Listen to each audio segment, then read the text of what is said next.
नमस्कार। Vision IAS के news today के इस अंक में आप सभी का स्वागत है। इस अंक में हम आपके लिए लेकर आए हैं यूपीएससी परीक्षा की दृष्टि से महत्वपूर्ण कुछ अहम खबरें। इस अंक के साथ मैं हूं दिव्या तोमर। आइए सबसे पहले बात करते हैं इस अंक की हेडलाइंस के बारे में। भारत ने सिंधु जल संधि में संशोधन के लिए पाकिस्तान को नोटिस जारी किया। भारतीय अंतरिक्ष अनुसंधान संगठन के अध्यक्ष के मुताबिक भारत का पहला सौर मिशन 2023 के मध्य तक लॉन्च हो सकता है। IEEFA ने भारत में बैटरी स्टोरेज परिसंपत्तियों में तेजी से वृद्धि का अनुमान लगाया। केंद्र सरकार ने ग्रेट निकोबार द्वीप में अंतर्राष्ट्रीय कंटेनर ट्रांसशिपमेंट पार्ट के निर्माण की प्रक्रिया शुरू की। वस्त्र मंत्रालय ने राष्ट्रीय तकनीकी वस्त्र मिशन के तहत 15 अनुसंधान और विकास परियोजनाओं को मंजूरी प्रदान की और कोल इंडिया लिमिटेड बड़े पैमाने पर मैन्युफैक्चर्ड सैंड परियोजना की शुरुआत करेगी। और आइए अब खबरों पर विस्तार से चर्चा करते हैं। भारत ने सिंधु जल संधि में संशोधन के लिए पाकिस्तान को नोटिस जारी किया। भारत ने जम्मू और कश्मीर में स्थित किशन गंगा और रतले जल विद्युत परियोजनाओं से संबंधित विवादों को हल करने में पाकिस्तान की अक्षमता को देखते हुए नोटिस जारी किया है। किशन गंगा परियोजना झेलम की सहायक नदी किशन गंगा पर, जबकि रतले जल विद्युत परियोजना चेनाब नदी पर निर्माणाधीन है। भारत को सिंधु जल संधि 1960 के तहत कुछ प्रतिबंधों के साथ झेलम और चेनाब नदियों की सहायक नदियों पर पनबिजली सुविधाओं के निर्माण की अनुमति है। विवाद से निपटने के लिए सिंधु जल संधि के अनुच्छेद 9 के तहत एक श्रेणीबद्ध तंत्र की व्यवस्था की गई है। ये एक 3 स्तरीय तंत्र है। विश्व बैंक की भूमिका काफी हद तक प्रक्रिया संबंधी है। ये भूमिका तटस्थ विशेषज्ञों या मध्यस्थ अदालत के अध्यक्ष को पदनामित करने तक ही सीमित है। भारत ने पाकिस्तान को नोटिस जारी करने के लिए संधि के अनुच्छेद 12(3) का उपयोग किया है। सिंधु जल संधि के इसी अनुच्छेद में संधि में संशोधन का प्रावधान किया गया है। संधि को केवल दोनों देशों के बीच विधिवत अभिपुष्टि संधि द्वारा ही संशोधित या समाप्त किया जा सकता है। परियोजना से संबंधित विवाद की शुरुआत की बात करें तो 2015 में पाकिस्तान ने किशन गंगा और रतले परियोजनाओं पर तकनीकी आपत्तियों की जांच के लिए तटस्थ विशेषज्ञ की नियुक्ति की मांग की है। वर्ष 2016 में पाकिस्तान ने COA के गठन के लिए विश्व बैंक से संपर्क किया। वहीं भारत ने तटस्थ विशेषज्ञ की नियुक्ति की मांग की थी और साथ ही ये तर्क दिया था कि कोर्ट ऑफ आर्बिट्रेशन के लिए पाकिस्तान के अनुरोध ने संधि में विवाद समाधान के श्रेणीबद्ध तंत्र का उल्लंघन किया है। और वर्ष 2022 में विश्व बैंक ने तटस्थ विशेषज्ञ और कोर्ट ऑफ आर्बिट्रेशन के अध्यक्ष की नियुक्ति की प्रक्रिया को फिर से शुरू कर दिया। सिंधु जल संधि सिंधु नदी तंत्र के जल के बंटवारे से संबंधित संधि है। ये संधि 1960 में भारत और पाकिस्तान के बीच विश्व बैंक की मध्यस्थता में संपन्न हुई थी। इस संधि पर विश्व बैंक भी एक हस्ताक्षर करता है। ये संधि सिंधु नदी तंत्र के जल के उपयोग से संबंधित दोनों देशों के अधिकारों और दायित्वों का निर्धारण करती है। इसके तहत पश्चिमी नदियां सिंधु, झेलम और चेनाब पाकिस्तान को और पूर्वी नदियां रावी, व्यास और सतलुज भारत को आवंटित की गई हैं। सिंधु नदी बेसिन का अधिकतम क्षेत्र पाकिस्तान में है और इसके बाद भारत, चीन और अफगानिस्तान का स्थान है। इसमें प्रश्न दोनों देशों के सिंधु जल आयुक्तों द्वारा निपटाया जाता है। मतभेद का समाधान विश्व बैंक द्वारा नियुक्त एक तटस्थ विशेषज्ञ करता है और विवाद की स्थिति होती है तो इसे मध्यस्थता अदालत में भेजा जाता है। ये 7 सदस्यीय मध्यस्थता अधिकरण है और इसके अध्यक्ष को विश्व बैंक नियुक्त करता है। भारतीय अंतरिक्ष अनुसंधान संगठन यानी इसरो के अध्यक्ष के मुताबिक भारत का पहला सौर मिशन ऐसा माना जा रहा है कि 2023 के मध्य तक लॉन्च हो सकता है। भारतीय ताराभौतिकी संस्थान बेंगलुरु ने आदित्य L1 के प्राथमिक payload visible emission line coronagraph को इसरो को सौंप दिया है। VELC को अन्य पेलोड के साथ आदित्य L1 में जोड़ा जाएगा। आदित्य L1 सूर्य और सौर प्रभामंडल का पर्यवेक्षण करने वाला पहला भारतीय अंतरिक्ष मिशन है। इसे सूर्य पृथ्वी प्रणाली के लाग्रेंज बिंदु 1 के चारों ओर हॉलो कक्ष में स्थापित किया जाएगा, जो पृथ्वी से लगभग 1.5 मिलियन किलोमीटर दूर है। इसे ध्रुवीय उपग्रह प्रक्षेपण यान यानी PSLV XL द्वारा प्रक्षेपित किया जाएगा। आदित्य L1 का महत्व इसलिए है क्योंकि ये coronal heating, coronal mass ejection जैसी समस्याओं को समझने के लिए जानकारियां प्रदान करेगा। ये स्वस्थानिक कण और प्लाज्मा वातावरण का पर्यवेक्षण करेगा। इससे सूर्य से कण गतिकी के अध्ययन के लिए डेटा प्राप्त हो सकेगा। इसके अलावा ये अंतरिक्ष मौसम के चालकों के अध्ययन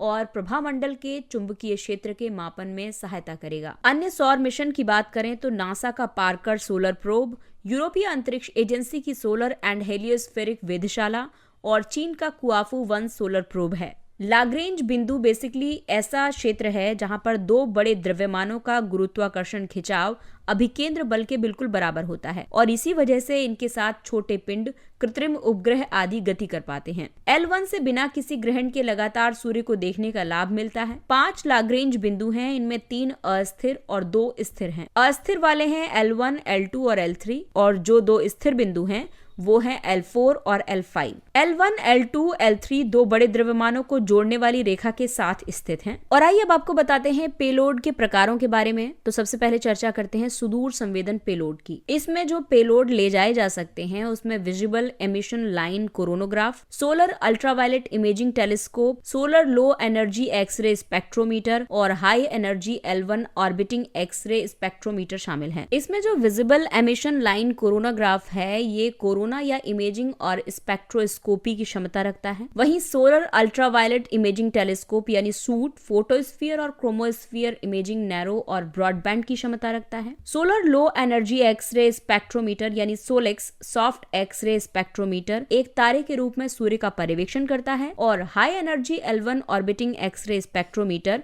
हार्ड एक्सरे स्पेक्ट्रोमीटर एक तारे के रूप में सूर्य का पर्यवेक्षण करता है। वहीं स्वस्थानीय पेलोड में Aditya solar wind particle experiment आता है। ये दिशाओं के साथ सौर पवन या कण विश्लेषक प्रोटॉन और भारी आयन का अध्ययन करता है। इसके अलावा छठा है plasma analyser package for Aditya यानी पापा। ये दिशाओं के साथ सौर पवन या कण विश्लेषक इलेक्ट्रॉन और भारी आयनों का अध्ययन करता है। और सातवां है advance try axial high resolution digital मैग्नोमीटर जो कि स्वस्थानीय चुंबकीय क्षेत्र BX, BY और BZ का अध्ययन करता है।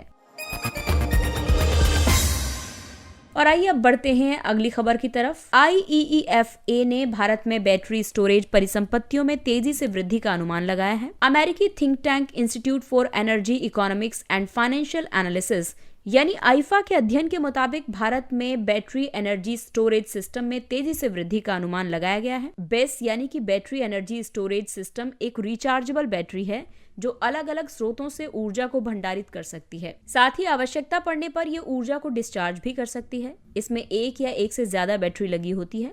इसका उपयोग इलेक्ट्रिक ग्रिड को संतुलित करने, बैकअप पावर प्रदान करने और ग्रिड की स्थिरता में सुधार करने के लिए किया जा सकता है। इसमें लिथियम आयन बैटरी वर्तमान में बड़े स्तर के ऊर्जा संयंत्रों के लिए एक प्रमुख स्टोरेज तकनीक है ताकि इलेक्ट्रिक ग्रिड को नवीकरणीय ऊर्जा की विश्वसनीय आपूर्ति सुनिश्चित करने में मदद मिल सके। लिथियम आयन बैटरी का उपयोग मोबाइल फोन और इलेक्ट्रिक कारों में किया जाता है। बैटरी एनर्जी स्टोरेज सिस्टम का महत्व इसलिए भी है क्योंकि पीक टाइम यानी कि जब बिजली की बहुत ज्यादा मांग होती है उस समय पर विद्युत की आपूर्ति इन बैटरियों के माध्यम से की जा सकती है। नवीकरणीय ऊर्जा की अनिरंतर प्रकृति के समाधान के रूप में 24 घंटे विद्युत की आपूर्ति को सुनिश्चित किया जाता है। इसके अलावा महंगे ट्रांसमिशन और डिस्ट्रीब्यूशन नेटवर्क अपग्रेडेशन की कम जरूरत होती है। साथ ही ग्रिड को संतुलित करने के लिए यानी कि वोल्टेज और फ्रीक्वेंसी विनियमन के लिए कोयले से चलने वाले विद्युत संयंत्रों की तुलना में त्वरित कदम उठाना संभव है। लेकिन बेस यानी कि बैटरी एनर्जी स्टोरेज सिस्टम के साथ जो समस्याएं हैं उसमें सबसे पहली बात यह है कि भारत में टाइम ऑफ डे यानी TOD मूल्य निर्धारण संरचना का अभाव निवेश में बाधा पैदा कर सकता है। TOD के तहत बिजली की लागत दिन के समय पर निर्भर करती है। अधिकतम मांग के दौरान बिजली का उपभोग महंगा हो जाता है और मांग में कमी के समय कम महंगा होता है। इसके अलावा लिथियम कोबाल्ट खनिज के भंडार सीमित हैं जिसका कि बैटरियों में ज्यादा यूज किया जाता है। इसीलिए बेस को बढ़ावा देने के लिए कई पहलें शुरू की गई हैं, जैसे कि national mission on transformative mobility and battery storage. ये स्वच्छ, कनेक्टेड, साझा, संधारणीय और समग्र गतिशीलता पहलों को बढ़ावा प्रदान करती है। दूसरा है उत्पादन से संबद्ध प्रोत्साहन योजना। ये घरेलू बैटरी स्टोरेज उत्पादन के लिए शुरू की गई है। तीसरा है भारत की राष्ट्रीय विद्युत योजना का मसौदा। इसके तहत 2031-2032 तक 51.5 गीगावाट क्षमता की बेस स्थापना का अनुमान लगाया गया है। केंद्र सरकार ने ग्रेट निकोबार द्वीप में अंतर्राष्ट्रीय कंटेनर ट्रांसशिपमेंट पोर्ट के निर्माण की प्रक्रिया शुरू की। इस परियोजना के सरकार और सार्वजनिक निजी भागीदार रियायत ग्राही दोनों के निवेश सहित 41,000 करोड़ रुपए के निवेश से पूरा होने की संभावना है। पत्तन, पोत परिवहन और जलमार्ग मंत्रालय ने GNI के समग्र विकास के हिस्से के रूप में गैलाथिया खाड़ी में ICTT के निर्माण के लिए अभिरुचि की अभिव्यक्ति आमंत्रित की है। वर्ष 2021 में अंतर्राष्ट्रीय कंटेनर ट्रांसशिपमेंट पोर्ट के निर्माण के लिए संपूर्ण गैलाथिया की खाड़ी को वन्यजीव अभयारण्य की सूची से हटा दिया गया था। ये विशाल लेदरबैक कछुओं के लिए भारत में सबसे बड़ा नेस्टिंग स्थल है। कोलकाता स्थित श्यामा प्रसाद मुखर्जी पोर्ट इसके कार्यान्वयन के लिए नोडल एजेंसी है। ट्रांसशिपमेंट पोर्ट अलग अलग पोतों के बीच बड़े कार्गो के संचालन का एक केंद्र होता है। इन बंदरगाहों से कार्गो को रेल, सड़क या जलमार्ग के माध्यम से अंतर्देशीय क्षेत्रों में भेजने की बजाय उसे दूसरे बंदरगाहों तक पहुंचाया जाता है। ICTT की मुख्य विशेषताओं की बात करें तो इसकी सामरिक रूप से महत्वपूर्ण अवस्थिति है, क्योंकि ये मलक्का जलडमरू मध्य से केवल 40 समुद्री मील की दूरी पर स्थित है। ये सिंगापुर और कोलंबो के बीच एक महत्वपूर्ण अंतर्राष्ट्रीय व्यापार मार्ग पर स्थित है। यहाँ जल की प्राकृतिक गहराई 20 मीटर से ज्यादा है। इसमें भारतीय उपमहाद्वीप में समान अंतर्राष्ट्रीय सुविधा केंद्रों और देश के बंदरगाहों सहित निकट अवस्थित बंदरगाहों से भी ट्रांसशिपमेंट कार्गो को प्राप्त करने की क्षमता है। ICTT का महत्व यह है कि ये लॉजिस्टिक संबंधी अक्षमताओं को कम करेगा। इसके अलावा इससे जुड़े व्यवसाय जैसे कि पोत की आपूर्ति और मरम्मत, भंडारण आदि को बढ़ावा देगा। भारतीय बंदरगाह प्रतिवर्ष कार्गो पर 200 से 220 मिलियन डॉलर की बचत कर सकेंगे। ये भारत के लिए एशिया, अफ्रीका, एशिया, अमेरिका या यूरोप कंटेनर ट्रैफिक व्यापार का एक बड़ा हब बनने का अवसर पैदा कर सकता है। ग्रेट निकोबार द्वीप अंडमान और निकोबार द्वीप समूह का सबसे दक्षिणी भाग है। इस द्वीप के दक्षिणी सिरे पर इंदिरा पॉइंट भारत का दक्षिणतम बिंदु है। इसके अलावा पोत परिवहन मंत्रालय ने राष्ट्रीय लॉजिस्टिक पोर्टल मरीन लॉन्च किया है। ये लॉजिस्टिक लागत को कम करके दक्षता और पारदर्शिता में सुधार करने के लिए एक सिंगल विंडो लॉजिस्टिक पोर्टल है। इसका विचार पोर्ट एवं परिवहन मंत्रालय तथा वाणिज्य और उद्योग मंत्रालय ने संयुक्त रूप से दिया था। राष्ट्रीय लॉजिस्टिक पोर्टल में ई मार्केट प्लेस के साथ साथ जलमार्ग, सड़क मार्ग और वायु मार्ग सहित परिवहन के सभी माध्यम शामिल किए गए हैं। अगला टॉपिक वस्त्र उद्योग से जुड़ा हुआ है। ये पेपर 3 का महत्वपूर्ण टॉपिक है और आजकल बहुत चर्चा में है, तो मेंस की दृष्टि से भी इम्पोर्टेंट है। वस्त्र मंत्रालय ने राष्ट्रीय तकनीकी वस्त्र मिशन के तहत 15 अनुसंधान और विकास परियोजनाओं को मंजूरी प्रदान की है। इन 15 अनुसंधान और विकास परियोजनाओं में कई प्रमुख रणनीतिक क्षेत्र शामिल हैं। ये क्षेत्र हैं स्पेशलिटी फाइबर, सुरक्षात्मक वस्त्र, उच्च प्रदर्शन वाले वस्त्र, जियो टेक्सटाइल, चिकित्सा वस्त्र, टिकाऊ वस्त्र और भवन निर्माण सामग्री के लिए वस्त्र। NTTM को वित्त वर्ष 2020-21 से 2023-24 तक 4 साल की अवधि के लिए लागू किया जा रहा है और इसके 4 घटक हैं। पहला है अनुसंधान, नवाचार और विकास, जिसके तहत सुरक्षात्मक फाइबर का विकास किया जाएगा। अलग अलग तकनीकी वस्त्रों जैसे जियो टेक्सटाइल में उपयोग आधारित अनुसंधान को बढ़ावा दिया जाएगा। दूसरा है प्रोत्साहन और बाजार का विकास। इसका लक्ष्य 2024 तक घरेलू बाजार के आकार को 40 से 50 अरब डॉलर तक पहुंचाना है। तीसरा है निर्यात संवर्धन। इसके तहत वर्ष 2024 तक निर्यात में 10% की औसत वृद्धि सुनिश्चित करने का लक्ष्य रखा गया है। उच्चतर स्तर पर तकनीकी वस्त्रों से संबंधित तकनीकी शिक्षा के लिए शिक्षा, प्रशिक्षण और कौशल विकास को बढ़ावा दिया जाएगा। तकनीकी वस्त्र ऐसी वस्त्र सामग्री और उत्पाद होते हैं जो सौंदर्य विशेषताओं की बजाय मुख्य रूप से तकनीकी कार्यों और कार्यात्मक गुणों के लिए निर्मित किए जाते हैं। ये कार्यात्मक गुणों को बढ़ाने के लिए अलग से या किसी अन्य उत्पाद के घटक या भाग के रूप में उपयोग किए जाते हैं। तकनीकी वस्त्र ज्ञान आधारित अनुसंधान उन्मुख उद्योग है। इन वस्त्रों को मोटे तौर पर 12 अलग श्रेणियों में वर्गीकृत किया जा सकता है और वो श्रेणियां हैं एग्रोटेक, जिसका कि ज्यादातर बागवानी, भूपरिदृश्य बागवानी, कृषि, वानिकी और पशुपालन आदि में इस्तेमाल किया जाता है। इसके अलावा मेडिटेक, जो कि स्वच्छता और चिकित्सा के लिए है। बिल्डटेक के तहत मेम्ब्रेन, हल्का, भारी निर्माण, इंजीनियरिंग और औद्योगिक इमारत के लिए वस्त्रों का निर्माण शामिल है। इसके अलावा मोबिल टेक, जो कि कार, जहाज, विमान, ट्रेन, अंतरिक्ष यात्रा इत्यादि के लिए है। क्लॉथ टेक, जो कि वस्त्र और जूते के लिए है। ओकोटेक पर्यावरण संरक्षण, पुनर्चक्रण, अपशिष्ट निपटान आदि के लिए है। जियोटेक सड़क अवसंरचना, रेलवे, सिंचाई और हाइड्रोलिक संरचनाएं, अपशिष्ट लैंडफिल, बांध आदि के लिए है। पैकटेक जो है वो पैकेजिंग, सुरक्षात्मक कवर सिस्टम, बोरे, बड़े बैग, कंटेनर सिस्टम आदि के लिए है। इसके अलावा home tech furniture, upholstery, interior furnishing, गलीचा, फर्श कवरिंग आदि के लिए है। प्रोटेक व्यक्ति और संपत्ति संरक्षण के लिए है। इंडुटेक फिल्टरिंग, सफाई, यांत्रिक इंजीनियरिंग, रासायनिक उद्योग आदि के लिए है। वहीं स्पोर्ट टेक खेल और मनोरंजन, active wear, outdoor sports article आदि के लिए है। अगली खबर खनन से संबंधित है। कोल इंडिया लिमिटेड बड़े पैमाने पर मैन्युफैक्चर्ड सैंड परियोजनाओं की शुरुआत करेगी। CIL अपनी overburden rock to M sand पहल के तहत अपनी ओपन कास्ट खदानों में अपशिष्ट ओवरबर्डन के प्रसंस्करण की सुविधा प्रदान करती है। ओपन कास्ट खनन के दौरान कोयला निकालने के लिए सतह के ऊपर की मिट्टी और चट्टानों को अपशिष्ट के रूप में हटा दिया जाता है और खंडित चट्टानों यानी कि ओवरबर्डन को अपशिष्ट भराव क्षेत्रों में डंप कर दिया जाता है। ओवरबर्डन चट्टानों का उपयोग सड़कों और रेलवे पटरियों के निर्माण के लिए भूमि को समतल करने में किया जाता है। एम सैंड का उत्पादन चट्टानों और खदानों के पत्थरों को पीसकर किया जाता है, फिर इन्हें 150 माइक्रोन का निर्धारित आकार दिया जाता है। ये नदी से निकाले जाने वाले रेत से अलग होती है। खान मंत्रालय ने सैंड माइनिंग फ्रेमवर्क तैयार किया है। इसमें क्रश्ड रॉक फाइनेंस से एम सैंड और कोयला खदानों के ओवरबर्डन से रेत प्राप्त करने का उल्लेख किया गया है। एम सैंड प्राकृतिक रेत का उपयोग करने की तुलना में ज्यादा लागत प्रभावी है। ये प्राकृतिक रेत के खनन की आवश्यकता को कम करती है क्योंकि प्राकृतिक रेत खनन नकारात्मक पर्यावरणीय प्रभाव पैदा करता है। ये निर्माण परियोजनाओं के लिए जल की आवश्यक मात्रा को कम करती है क्योंकि इसे उपयोग करने से पहले धोने की आवश्यकता नहीं होती है। ये जल स्तर बनाए रखने में मदद करती है।